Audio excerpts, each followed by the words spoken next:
नमस्कार। मैं अभिज्ञात गुरु प्रेरणा की इस नई कड़ी में आपका बहुत बहुत स्वागत करता हूं। मैं अपनी जिंदगी से खुश नहीं। जिंदगी जैसे एक भार की तरह मेरे कंधे पे लद गई। उसी बोझ को उठाए उठाए घूम रहा हूं। जो चाहते की थी वो चाहते कभी पूरी हुई नहीं। जो कामनाएं की थी वो वक्त के साथ और उम्र के साए में दफन हो गई। कोशिशें जो करता हूं वो कहीं पहुंच जाती नहीं। जो हासिल करना चाहता हूं वो मिलता नहीं। खुद को मेहनत की भट्टी में जलाता हूं, तपाता हूं, लेकिन फिर भी उस लक्ष्य तक नहीं पहुंच पाता जहां मैं पहुंचना चाहता हूं। जिंदगी ने जो सिखाया, जो समझाया, बिल्कुल वैसा ही किया, पर कभी उन चीजों को, उन चाहतों को पा नहीं सका जिनकी कामनाएं की थी। ऐसा क्यों हुआ है जिंदगी में? कई बार सोचता हूं कि जिंदगी बिल्कुल बेमानी है। इस जिंदगी में जीने के लिए कुछ बचा ही नहीं। बस सिर्फ जिए जा रहा हूं, जिए जा रहा हूं, जिए जा रहा हूं। अब दिक्कत यह है कि ना इसे छोड़ सकता हूं, ना इसमें जी सकता हूं। और इस निराश और हताश जिंदगी का मैं करूं तो क्या करूं? ये सोचता ही नहीं कि क्या मैं जिंदा हूं या मैं जिंदा हूं भी नहीं। अपने सवालों के जवाब कहां ढूंढूं? अपने निराशाओं के जवाब कहां ढूंढूं? जितना जिंदगी को समझने की कोशिश करता हूं, जिंदगी और मुझसे दूर होती चली जाती। कोशिश करता हूं लोगों को समझाने की, पर पता नहीं क्यों लोग बात मेरी समझते नहीं। मैं बताता हूं उनको कि मैं गलत नहीं, पर फिर भी दुनिया उंगली उठा के ये कहती है कि तुमने ये गलत किया है, तुमने वो गलत किया है। क्यों अब आईने में वो सूरत हाल नहीं दिखता जो बचपन में दिखा करता था? दिल में खलिश और दर्द कुछ इतना है कि आंखों से आंसू अब निकलते भी नहीं, सूख गए हैं जैसे। आखिर करूं तो क्या करूं? क्यों है निराशा इस जीवन में? कहां खो गई है खुशी? कहां खो गई है प्रसन्नता? कहां चले गए हैं सब? क्यों बदल गए हैं रिश्ते? क्यों बदल गए हैं नजरिए? और क्यों बदल गई है नजर? ये वो सब सवाल हैं जो एक निराश आदमी अपने आप से ताउम्र पूछता रहता है, पूरी जिंदगी पूछता रहता है, और उनके जवाब तलाशने में अपनी पूरी जिंदगी की कोशिशें लगा देता है। लेकिन उसके बाद भी, मरते दम तक भी, कोई ना कोई कमी, कोई ना कोई परेशानी, कोई ना कोई दिक्कत असंतुष्टि के रूप में उसके साथ बनी रहती है। और इन्हीं असंतुष्टि के साथ वो इस जिंदगी से विदा ले लेता है। आखिर क्यों नहीं खोज पाता कोई खुशी को, जीवन की प्रसन्नता को, जीवन के सुख को, जीवन के संगीत को? अगर तुम देखोगे तो इसके पीछे सबसे बड़ा कारण है कि तुम्हारे अंदर जितनी भी बातें भरी पड़ी हैं, जितने भी शब्द तुम्हारे अंदर भरे पड़े हैं, वो सब के सब शब्द दुख और तकलीफों के हैं। इन सब तकलीफों में जितने बार तुमने दुख का वर्णन किया है, उसका 1% भाग भी तुमने सुख के बारे में वर्णन नहीं किया। तुम्हारा दिल चाहता है कि सुख चाहिए, लेकिन सबसे ज्यादा तुम बात दुखों की ही करते चले जाते हो। हमेशा ये ध्यान देना कि यदि तुम्हें दुख के संबंध में कहने के लिए कहा जाए तो तुम दुख का वर्णन बहुत ही विस्तारात्मक तरीके से करते हो।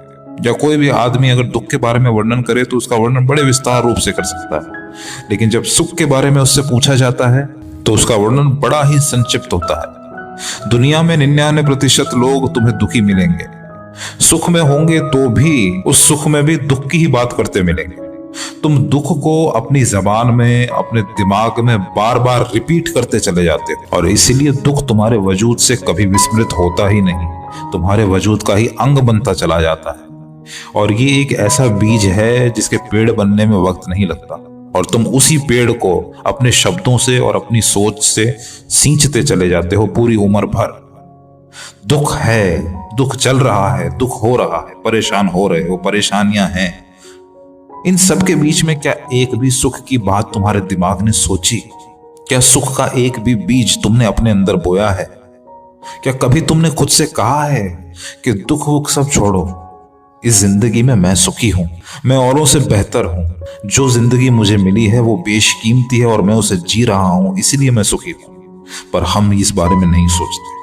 जब सोचते ही नहीं है तो ना तुम्हारा दिमाग इसके ऊपर क्रिया करता है और ना तुम्हारे शरीर को वो सिग्नल देता है कि इस तरीके की क्रियाएं कर सकते। तुम अपने आप को खुद ही पीड़ित करते चले जाते हो, खुद ही अपने आप को नुकसान पहुंचाते चले जाते हो। और तुम्हारे जल्दी मरने का कारण भी यही है कि दुख से बाधित होते हुए, भले दुख हो चाहे नहीं हो, पर तुम्हारी सोच के अंदर जो दुख है वो तुम्हारे शरीर को बाधित करता चला जाता है। रोगों का घर बनाता चला जाता है। हालांकि 50% से अधिक बीमारियां सिर्फ मानसिक होती, सिर्फ सोच की बीमारियां होती हैं। पर अगर तुम सिर्फ सोच ही रहे हो बीमारियों के बारे में, अगर सोच ही रहे हो दुख और दर्द के बारे में, तो वो दुख और दर्द तुम्हें निढाल करता चला जाता है।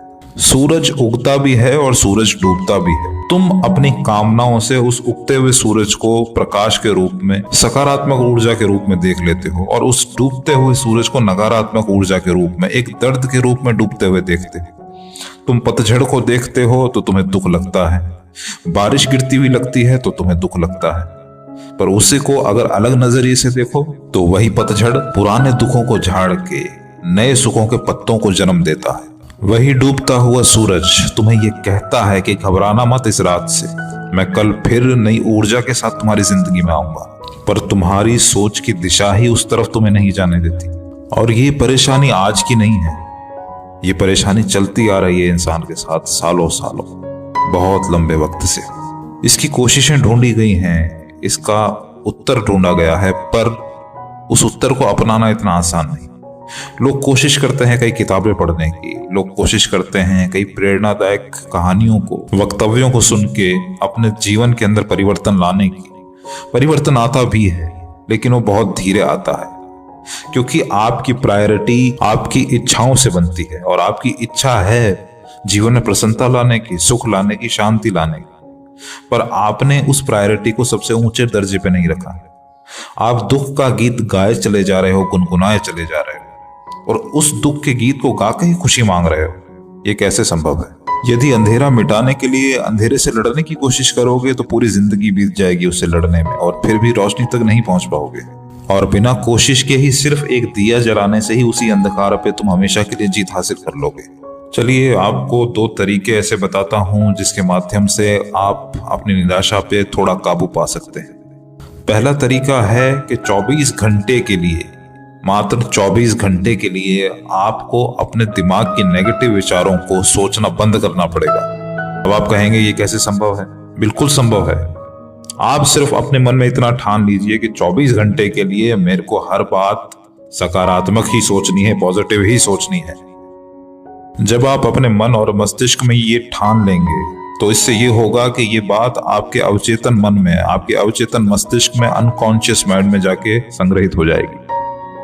और 24 घंटे तक आप जितना सोचेंगे, हो सकता है कि 100% प्रसन्नता के बारे में, सकारात्मकता के बारे में नहीं सोच सकें, पर 75% से अधिक आप सकारात्मक बात में ही सोचेंगे। और जब आप ऐसा सोचेंगे तो आपके अंदर ऊर्जा का उद्गम होगा, सकारात्मक ऊर्जा का। और एक बार ऊर्जा का उद्गम होते ही आपको जीवन के अनुभव होने शुरू होंगे, और जैसे ही आप उस ऊर्जा का स्वाद चखेंगे, आपको समझ आएगा कि उस सकारात्मक ऊर्जा का स्वाद कैसा है। और फिर इस क्रिया को आप दिन प्रतिदिन कुछ घंटे और बढ़ा के, कुछ दिन और बढ़ा के इस क्रिया को कर सकते हैं। और इस क्रिया को करने के लिए एक बात और जरूरी है कि जब इन क्रियाओं को आप करें तो अपने अंदर दिन में आप जितना भी भोजन करते हैं उससे कम भोजन करें, क्योंकि जितना अधिक आप भोजन करेंगे उतना ज्यादा शरीर आपके अंदर उस नकारात्मक ऊर्जा को बनाए रखेगा। जब आप ज्यादा भोजन करते हैं तो आपका पूरा शरीर उस भोजन को पकाने में लग जाता है। वो आपके अंदर सकारात्मक सोच और विचारों को बढ़ावा देने की बजाय सारी शक्ति इन्हीं चीजों में लगाता है। जब आपका शरीर बोझिल हो जाता है तो आपके विचार भी मंद पड़ जाते हैं, आपके अंदर सोचने की शक्ति कम होती चली जाती है, और आपके जो विचार हैं, जो भावनाएं हैं, दुख और दर्द की भावना बहुत तीव्र होती है, वो और निकल के आपके सामने आती है। तो जब आप भोजन कम करते हैं तो आपको एक अवसर मिलता है, तो शरीर कम भोजन से ही उतनी ऊर्जा ग्रहण करता है, और वही ऊर्जा आपके दिमाग के अंदर संग्रहित होती है, और आपके जो विचार हैं वो नेगेटिविटी से हटके पॉजिटिव थॉट्स की तरफ, सकारात्मक विचारों की तरफ मुड़ने लगते हैं। मैं ये नहीं कहता कि आप बहुत कम खाएं, पर आप जितना भोजन कर रहे हैं उससे थोड़ा कम करके देखें। मात्र 1 दिन के अंदर आपको काफी फायदा महसूस होने लगेगा। आपकी भावनाएं आपके नियंत्रण में आने लगेंगी, आपका शरीर शिथिल नहीं होगा, आपका शरीर ऊर्जावान बनेगा, और ऊर्जा को संग्रहित करने लगेगी, अपने आप पास खींचने लगेगी। ऐसा करके अनुभव करें, हो सकता है कि आपका ये अनुभव आपके लिए कोई नई ऊर्जा, नई सकारात्मक दिशा को दिखा दे।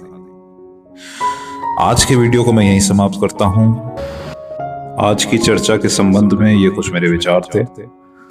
हो सकता है कि आपके विचार मुझसे भिन्न हों, तो आप कमेंट बॉक्स में अपने विचार लिख सकते हैं। यदि वीडियो पसंद आए तो इसे लाइक कर सकते हैं, शेयर कर सकते हैं, अपने मित्रों के साथ इसकी चर्चा कर सकते हैं और चैनल को सब्सक्राइब कर सकते हैं। मुझे इतना आदर और प्रेम पूर्वक सुनने के लिए आपका बहुत बहुत धन्यवाद।